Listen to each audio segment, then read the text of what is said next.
Hello സുഹൃത്ത്, നമസ്കാരം. ഇന്ന് സെപ്റ്റംബർ 13, ഏറ്റവും ലേറ്റസ്റ്റ് ആയിട്ടുള്ള കറണ്ട് അഫേഴ്സുമായി ജെഡിസ് കറണ്ട് അഫേഴ്സ്. ഇന്നത്തെ കറണ്ട് അഫേഴ്സിലെ ചില ചോദ്യങ്ങളാണ്.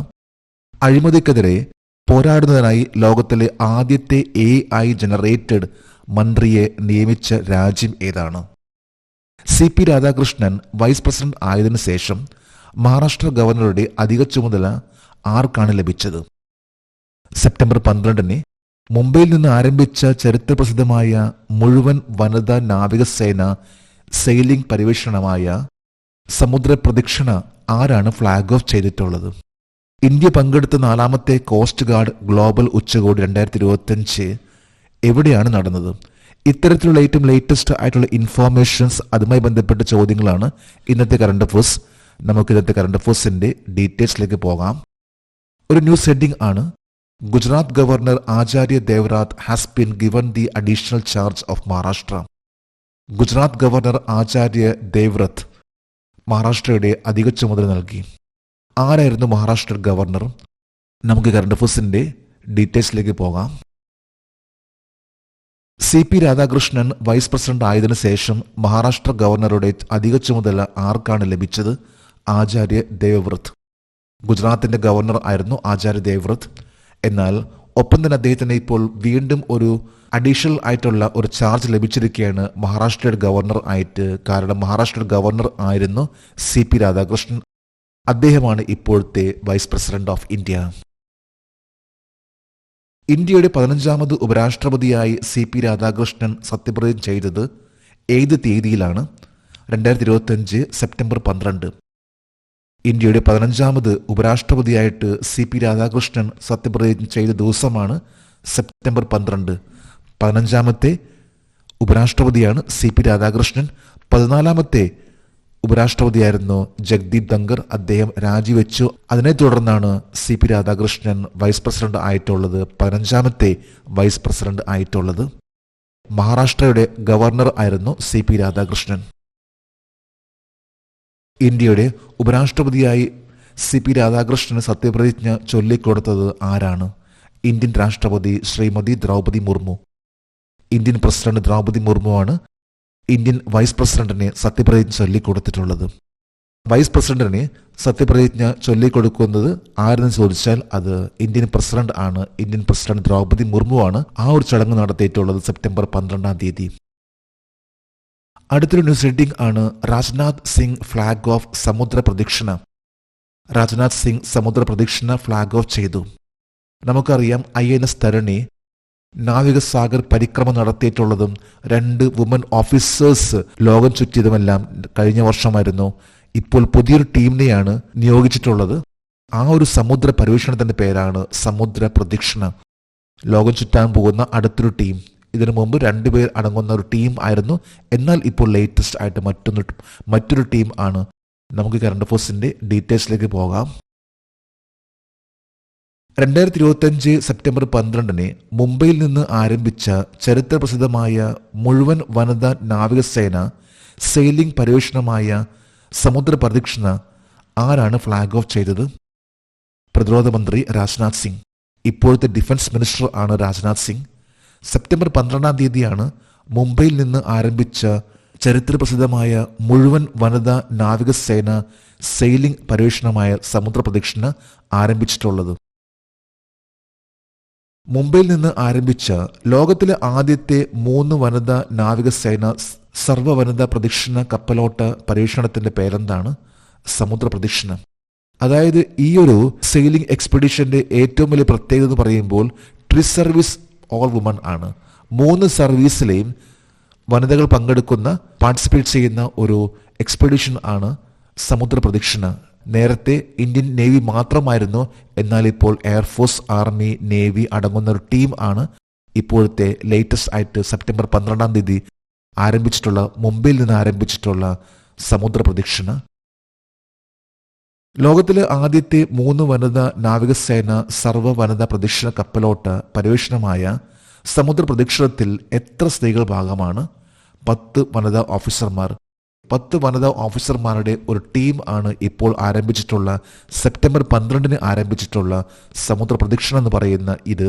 ലോകം മൊത്തം ചുറ്റാൻ പോകുന്ന ഈ ഒരു സമുദ്ര പര്യവേഷണം അടുത്ത വർഷം 2026 മേയോടുകൂടി പൂർത്തിയാകുമെന്നാണ് പ്രതീക്ഷിക്കുന്നത്.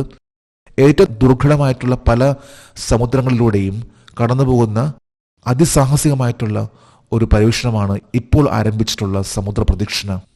ഏതാണ്ട് 26,000 നോട്ടിക്കൽ മൈൽസ് യാത്ര ചെയ്യുകയും Australia, New Zealand, Canada, south Africa വഴി കടന്നുപോകുന്ന ഈയൊരു ടീം വളരെ ഡേഞ്ചറസ് ആയിട്ടുള്ള പല വഴിയിലൂടെയും കടന്നു പോകുന്ന ഒരു ടീം ആണ്. സ്ത്രീകൾ മാത്രമുള്ള ട്രൈ സർവീസ് സെയിലിംഗ് പര്യവേഷണമായ സമുദ്ര പ്രദക്ഷിണയിൽ ഉപയോഗിക്കുന്ന കപ്പലിന്റെ പേര് 50 അടി Indian army sailing vessel Triveni. Triveni എന്ന കപ്പൽ കേവലം 50 അടി നീളം മാത്രമുള്ള ഒരു ചെറിയൊരു കപ്പലാണ്. ചെറിയൊരു കപ്പൽ എന്ന് പറയാൻ പറ്റും. ഇന്ത്യൻ ആർമിയുടെ സെയിലിംഗ് വെസൽ ആയിട്ടുള്ള ത്രിവേണി. ഈ ഒരു കപ്പലിലാണ് 10 വനിതകൾ അടങ്ങുന്ന ഈ ടീം ലോകം ചുറ്റാൻ പോകുന്നത്. അടുത്തൊരു കറണ്ട് അഫയേഴ്സ് ആണ്. India participate in 4th coast guard global summit. 4ാമത് കോസ്റ്റ് ഗാർഡ് ഗ്ലോബൽ സമ്മിറ്റിൽ ഇന്ത്യ പങ്കെടുക്കുന്നു. ഇതും ലേറ്റസ്റ്റ് ആയിട്ട് വാർത്തയാണ്. നമുക്ക് കറണ്ട് അഫയേഴ്സിന്റെ ഡീറ്റെയിൽസിലേക്ക് പോകാം. ഇന്ത്യ പങ്കെടുത്ത 4ാമത്തെ കോസ്റ്റ് ഗാർഡ് ഗ്ലോബൽ ഉച്ചകോടി 2025 സെപ്റ്റംബർ 11 മുതൽ 12 വരെ എവിടെയാണ് നടന്നത്? Rome, Italy. സെപ്റ്റംബർ 11 മുതൽ സെപ്റ്റംബർ 12 വരെ നടന്നിട്ടുള്ള ഒരു ഈവന്റ് ആയിരുന്നു കോസ്റ്റ് ഗാർഡ് ഗ്ലോബൽ സമ്മിറ്റ്. 4ാമത്തെ കോസ്റ്റ് ഗാർഡ് ഗ്ലോബൽ സമ്മിറ്റ് ആണ്. ഇതിൽ ഇന്ത്യ പങ്കെടുത്തിരുന്നു. ഈ ഒരു കോൺഫറൻസ് നടന്നിട്ടുള്ളത് ഇറ്റലിയിലെ റോമിൽ വെച്ചാണ്. 4ാമത് കോസ്റ്റ് ഗാർഡ് ഗ്ലോബൽ ഉച്ചകോടിയിൽ സഹകരിച്ച അധ്യക്ഷ വഹിച്ച 2 രാജ്യങ്ങൾ ഏതൊക്കെയാണ്? ഇറ്റലിയും ജപ്പാനും. ഇറ്റലിയിൽ വെച്ചായിരുന്നു ഈ ഒരു ഗ്ലോബൽ സമ്മിറ്റ്. എന്നാൽ ഈ ഒരു സമ്മിറ്റ്, ഈ ഒരു ഉച്ചകോടി അധ്യക്ഷസ്ഥാനം വഹിച്ചിട്ടുള്ള 2 രാജ്യങ്ങൾ ആണ്. ഒന്ന് ഇറ്റലിയും മറ്റൊന്ന് ജപ്പാൻ. ഇന്ത്യൻ കോസ്റ്റ് ഗാർഡിന്റെ നിലവിലെ ഡയറക്ടർ ജനറൽ ആരാണ്? പരമേഷ് ശിവമണി. കോസ്റ്റ് ഗാർഡിലെ ഏറ്റവും ഹയസ്റ്റ് പോസ്റ്റ് ആയിട്ടുള്ള ഡയറക്ടർ ജനറൽ, അതിന് സ്ഥാനം വഹിക്കുന്ന വ്യക്തിയാണ് പരമേഷ് ശിവമണി. ഏത് വർഷത്തേക്ക് ഇന്ത്യ 5ാമത് കോസ്റ്റ് ഗാർഡ് ഗ്ലോബൽ ഉച്ചകോടിക്ക് ആതിഥ്യം വഹിക്കാനും അതിന്റെ അധ്യക്ഷസ്ഥാനം വഹിക്കാനും തയ്യാറാണ്? 2027. അതായത് ഇപ്രാവശ്യം നടന്നിട്ടുള്ള ഈ ഒരു ഗ്ലോബൽ സമ്മിറ്റ് 4ാമത്തേതായിരുന്നു. 5ാമത്തേത് 2027 ആയിരിക്കുള്ളൂ. ആ ഒരു സമയത്ത് ഇന്ത്യ ആതിഥ്യം വഹിക്കാനും അതുപോലെ തന്നെ അധ്യക്ഷസ്ഥാനം വഹിക്കാനും താല്പര്യം കാണിച്ചിട്ടുണ്ട് കോസ്റ്റ് ഗാർഡിന്റെ ഗ്ലോബൽ സമ്മിറ്റിൽ. ഈ പ്രാവശ്യം ഇത് ഇറ്റലിയിലെ റോമിൽ ആയിരുന്നു. 2027 ഇത് നടത്താനാണ് ഇന്ത്യ ശ്രമിച്ചുകൊണ്ടിരിക്കുന്നത് ഇന്ത്യയിൽ വെച്ച്. അടുത്തൊരു ന്യൂസ് ഹെഡിംഗ് ആണ്. Prime minister Modi to inaugurate 8,000 crore Bairabi Sairang railway line. 8,000 കോടി രൂപയുടെ ബൈറാബി സൈറാങ് റെയിൽവേ ലൈൻ പ്രധാനമന്ത്രി മോദി ഉദ്ഘാടനം ചെയ്യും.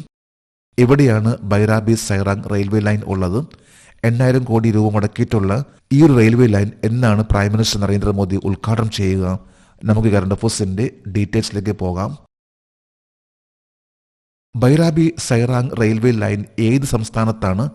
2025 സെപ്റ്റംബർ 13 ഇന്ത്യൻ പ്രധാനമന്ത്രി ഉദ്ഘാടനം ചെയ്യും. മിസോറാം. മിസോറാമിലെ ഒരു റെയിൽവേ ലൈൻ ആണ് Bairabi Sairang railway line. September 13, അതായത് ഇന്നാണ് അതിന്റെ ഉദ്ഘാടനം നടക്കാൻ പോകുന്നത്. മിസോറാമിലാണ് ബൈറാബി സൈറാങ് റെയിൽവേ ലൈൻ. 8,000 കോടി രൂപ മുടക്കിയിട്ടുള്ള ഒരു റെയിൽവേ പ്രൊജക്ട് ആണ്. പ്രത്യേകിച്ച് നോർത്ത് ഈസ്റ്റ് സംസ്ഥാനങ്ങളിൽ റെയിൽവേ ലൈൻ വളരെ കുറവാണ്. ഇന്നിപ്പോൾ ഇന്ത്യ വളരെയധികം പ്രാധാന്യം കൊടുത്തുകൊണ്ടിരിക്കുന്ന ഒരു ഏരിയ ആണ് നോർത്ത് ഈസ്റ്റ് സംസ്ഥാനങ്ങൾ. ഇവിടെയാണിപ്പോൾ ലേറ്റസ്റ്റ് ആയിട്ട് മിസോറാമിൽ ഒരു റെയിൽവേ ലൈൻ വരുന്നതും. ഇത് മിസോറാമിന്റെ ക്യാപിറ്റൽ ആയിട്ട് കണക്ട് ആവുന്ന, എയ്സ്വാൾ ആയിട്ട് കണക്ട് ആവുന്ന ഒരു റെയിൽവേ ലൈൻ. പുതുതായി പൂർത്തിയാക്കിയ ബൈറാബിൽ നിന്ന് സൈറാങ് റെയിൽവേ ലൈൻ വരെയുള്ള ദൂരം എത്രയാണ്? 51.38 കിലോമീറ്റർ. 51.38 കിലോമീറ്റർ നീളത്തിലുള്ള 8,000 കോടി രൂപ മുടക്കിയിട്ടുള്ള ഒരു റെയിൽവേ ലൈൻ ആണ്. മിസോറാമിന്റെ ക്യാപിറ്റൽ ആയിട്ടുള്ള എയ്സ്വാൾ ആയിട്ട് കണക്ട് ആവുന്ന ഒരു റെയിൽവേ ലൈൻ ആണ്. ഇതുവരെ മിസോറാമിന്റെ ക്യാപിറ്റൽ ആയിട്ട് ഒരു റെയിൽവേ ലൈൻ കണക്ട് ആയിരുന്നില്ല. എന്നാൽ ലേറ്റസ്റ്റ് ആയിട്ട് ഇപ്പോൾ വന്നിട്ടുള്ള ബൈറാബി സൈറാങ് റെയിൽവേ ലൈൻ മിസോറാമിന്റെ ക്യാപിറ്റൽ ആയിട്ട് കണക്റ്റഡ് ആവും. 2025 സെപ്റ്റംബർ 12 കണക്കനുസരിച്ച് എത്ര വടക്കുകിഴക്കൻ സംസ്ഥാനങ്ങളുടെ തലസ്ഥാനങ്ങൾക്ക് ഡൽഹിയിലേക്ക് നേരിട്ട് ട്രെയിൻ കണക്ടിവിറ്റി ഉണ്ട്? 3. ആസാമിലെ ക്യാപിറ്റൽ ആയിട്ടുള്ള ദിസ്പൂറിനെ തൊട്ടടുത്തുള്ള സിറ്റിയാണ് ഗുവാഹട്ടി. അരുണാചൽ പ്രദേശിലെ ഇറ്റാനഗർ, അഗർത്തലയിലെ ത്രിപുര എന്നീ ക്യാപിറ്റൽസ് ആയിട്ട് നേരിട്ട് കണക്ടിവിറ്റി ഉള്ള റെയിൽവേ ലൈൻ ഉള്ളത് ഇപ്പോൾ 3. 4ാമത്തെ സാധ്യതയുള്ളത് ഇപ്പോൾ ഉദ്ഘാടനം ചെയ്യുന്ന മിസോറാമിലെ ബൈറാബി സേറാങ് റെയിൽവേ ലൈൻ ആണ്. AIIMS become first government medical college in India to train on da Vinci robotic system. Da Vinci robotic സിസ്റ്റത്തിന്റെ പരിശീലനം നൽകുന്ന ഇന്ത്യയിലെ ആദ്യത്തെ സർക്കാർ മെഡിക്കൽ കോളേജായി എയിംസ് മാറി. ഡാവിൻസി റോബോട്ടിക് സിസ്റ്റം ഇത് 2000 ആണ് സ്ഥാപിതമായിട്ടുള്ളത് ചില ഹോസ്പിറ്റൽസിൽ. അതിൻ്റെ തന്നെ ആദ്യത്തെ ഒരു ട്രെയിനിങ് പർപ്പസിലേക്കുള്ള സിസ്റ്റമാണ് all India institute of medical സയൻസിൽ ഇപ്പോൾ ഡാവിൻസി എന്ന ഒരു റോബോട്ടിക് സിസ്റ്റം ഇത് നിർമ്മിച്ചിട്ടുള്ള കമ്പനിയാണ് ഇൻറ്റ്യൂറ്റീവ് സർജിക്കൽ. പ്രധാനമായിട്ടും പറയുമ്പോൾ ഹൃദയത്തിൻ്റെ വാൽ മാറ്റിവെക്കുന്ന ശസ്ത്രക്രിയ, അതുപോലെ തന്നെ ഗൈനക്കോളജി ബന്ധപ്പെട്ടും യൂറോളജി ബന്ധപ്പെട്ടും ചില ശസ്ത്രക്രിയകൾ ചെയ്യുന്ന ഒരു റോബോട്ട് ആണ് ഡാവിൻസി റോബോട്ടിക് സർജിക്കൽ സിസ്റ്റം. നമുക്ക് കറണ്ട് അഫയേഴ്സിന്റെ ഡീറ്റെയിൽസിലേക്ക് പോകാം. പരിശീലന ആവശ്യങ്ങൾക്കായി പ്രത്യേകമായി ഒരു നൂതന ഡാവിൻസി സർജിക്കൽ റോബോട്ട് സ്ഥാപിച്ച ഇന്ത്യയിലെ ആദ്യത്തെ സർക്കാർ മെഡിക്കൽ കോളേജ് ഏതാണ്? All India institute of medical science, New Delhi. ന്യൂഡൽഹിയിലെ all India institute of medical science ആണ് ട്രെയിനിങ് പർപ്പസിന് വേണ്ടി ഇന്ത്യയിലെ ആദ്യത്തെ ഒരു മെഡിക്കൽ കോളേജ് ഇത്തരത്തിലുള്ള ഒരു സിസ്റ്റം കൊണ്ടുവന്നിട്ടുള്ളത്. ഇതുവരെ ഒരു ഇൻസ്റ്റിറ്റ്യൂട്ടിലും ഇത്തരത്തിലുള്ള, അതായത് ഡാവിൻസി സർജിക്കൽ റോബോട്ട് ആയി ബന്ധപ്പെട്ട ട്രെയിനിങ് നൽകിയിട്ടില്ല. ഡൽഹിയിലെ എയിംസ് അതിന്റെ സ്കിൽസ് ഇ ലേണിംഗ് ടെലിമെഡിസിൻ സൗകര്യത്തിൽ ഡാവിൻസി ഉദ്ഘാടനം ചെയ്തത് ഏത് തീയതിയിലാണ്? 2025 സെപ്റ്റംബർ 12. ഇന്നലെയായിരുന്നു ഡാവിൻസി സിസ്റ്റം ഇത് ഉദ്ഘാടനം ചെയ്തിട്ടുള്ളത്. ഇന്നത്തെ കറണ്ട് അഫയേഴ്സിന്റെ last heading, world first AI generated minister to fight corruption. അഴിമതിക്കെതിരെ പോരാടുന്ന ലോകത്തിലെ ആദ്യത്തെ AI ജനറേറ്റഡ് മന്ത്രി. ലോകത്തിൽ ആദ്യമായിട്ടാണ് ഒരു മന്ത്രി നിയമിച്ചിട്ടുള്ളത്, അത് റോബോട്ടിക് മന്ത്രി. AI ജനറേറ്റഡ് ആയിട്ടുള്ള റോബോട്ടിക് മന്ത്രി അപ്പോയിന്റ് ചെയ്ത രാജ്യം ഏതാണ്? നമുക്ക് കറണ്ട് അഫയേഴ്സിന്റെ ഡീറ്റെയിൽസിലേക്ക് പോകാം. അഴിമതിക്കെതിരെ പോരാടുന്നതിനായി ലോകത്തിലെ ആദ്യത്തെ AI ജനറേറ്റഡ് മന്ത്രിയെ നിയമിച്ച രാജ്യം ഏതാണ്? അൽബാനിയ. അൽബാനിയയിലാണ് ലോകത്തിലെ ആദ്യത്തെ ഒരു മിനിസ്റ്റർ, AI മിനിസ്റ്റർ അപ്പോയിന്റഡ് ആയിട്ടുള്ളത്. അൽബാനിയ രാജ്യം ഇത് സൗത്ത് ഈസ്റ്റേൺ യൂറോപ്പിലെ ഒരു രാജ്യമാണ്. ഈ രാജ്യത്തിന്റെ തലസ്ഥാനം ആണ് ടൈറാൻ. കറൻസിയാണ് അൽബാനിയൻ ലേക്ക്. അഴിമതിക്കെതിരെ പോരാടുന്നതിനായി ലോകത്തിലെ ആദ്യത്തെ AI ജനറേറ്റഡ് മന്ത്രിയെ നിയമിച്ച അൽബാനിയയുടെ പ്രധാനമന്ത്രിയുടെ പേര് എഡി റാമ. അൽബാനിയയുടെ പ്രൈം മിനിസ്റ്റർ ആണ് എഡി റാമ. അദ്ദേഹമാണ് അഴിമതിക്കെതിരെ ആദ്യമായിട്ട് AI ജനറേറ്റഡ് മിനിസ്റ്ററിനെ അപ്പോയിന്റ് ചെയ്തിട്ടുള്ളത്. അൽബാനിയയുടെ AI ജനറേറ്റഡ് മന്ത്രിയുടെ പേരെന്താണ്? ഡിയല്ല. ഡിയല്ല എന്നാണ് അൽബാനിയയുടെ ആദ്യത്തെ AI ജനറേറ്റഡ് മിനിസ്റ്ററിന്റെ പേര്. ഡിയല്ല എന്നാൽ സൺ ആണ് അർത്ഥമാക്കുന്നത്. നമ്മൾ ഏറ്റവും ലേറ്റസ്റ്റ് ആയിട്ടുള്ള കറണ്ട് അഫയേഴ്സ് ആണ് ഇന്നിവിടെ അപ്ഡേറ്റ് ചെയ്തിട്ടുള്ളത്. ജെഡിസ് കറണ്ട് അഫയേഴ്സിന്റെ ഇന്നത്തെ ഈ വീഡിയോ കണ്ടിട്ട് ഇഷ്ടപ്പെട്ടെങ്കിൽ ഈ ചാനൽ സബ്സ്ക്രൈബ് ചെയ്യാനും ഷെയർ ചെയ്യാനും മറക്കരുത്. നമുക്ക് നാളെ വീണ്ടും പുതിയ കറണ്ട് അഫയേഴ്സുമായിട്ട് കാണാം.